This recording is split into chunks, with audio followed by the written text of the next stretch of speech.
isso. Então, boa tarde, nós estamos aqui para mais uma aula, né, do nosso curso de entrevistadores, nosso 5º dia, e nós vamos ter as aulas 18 e 19 agora no período da tarde. Então, essa aula 18 é sobre o cadastramento de pessoas em situação de rua e o preenchimento do formulário suplementar 2. Os objetivos da aula são conhecer o conceito de pessoas em situação de rua, conhecer os procedimentos para cadastramento de pessoas em situação de rua e aprender a preencher o formulário suplementar 2.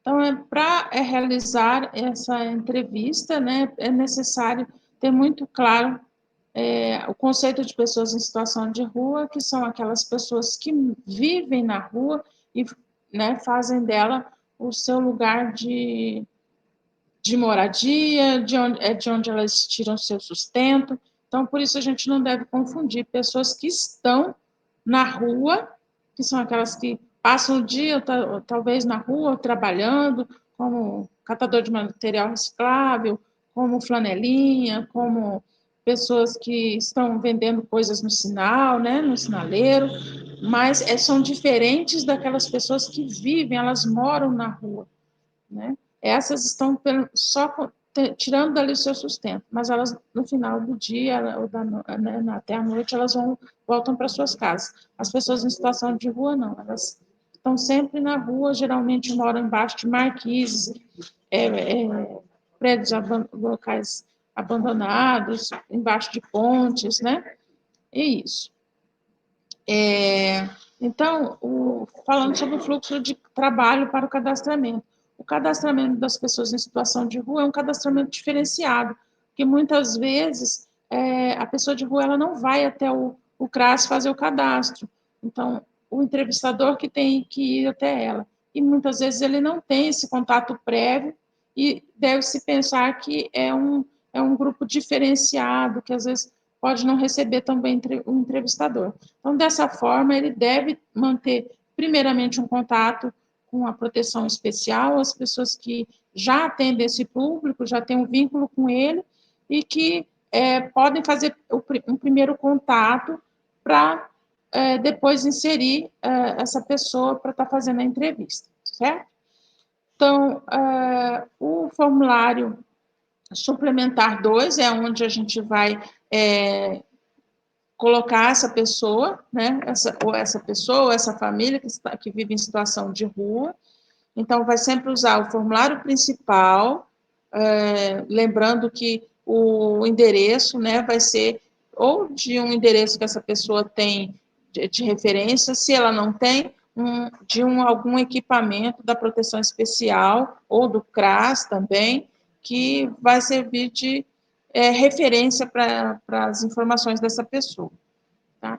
Aí também, né, o formulário suplementar 2, ele é um formulário que é específico para cada pessoa em situação de rua. Então, se você tem uma família com 5 pessoas, vai utilizar 5 formulários suplementar 2 para né, fazer a entrevista de cada pessoa. E não esquecer que lá no formulário principal, você deve anotar que você utilizou o formulário suplementar 2. Muito cuidado na hora dessa marcação. Muitas pessoas confundem até na hora do teste final, e ao invés de colocar qual formulário foi utilizado, elas colocam quantos formulários. Por exemplo, usei 5 formulários, coloca lá 5. Não é o quantitativo que a gente tem que colocar, mas sim qual formulário você utilizou. Usou suplementar 1, usou suplementar 2, então põe lá 1, põe ou 2, certo?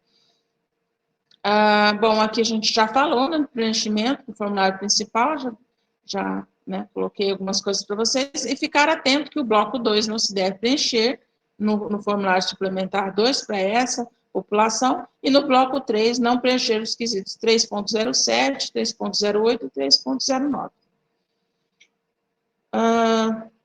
Dúvidas, vocês podem colocar no fórum de dúvidas e no chat, ou também mandar por e-mail, ok?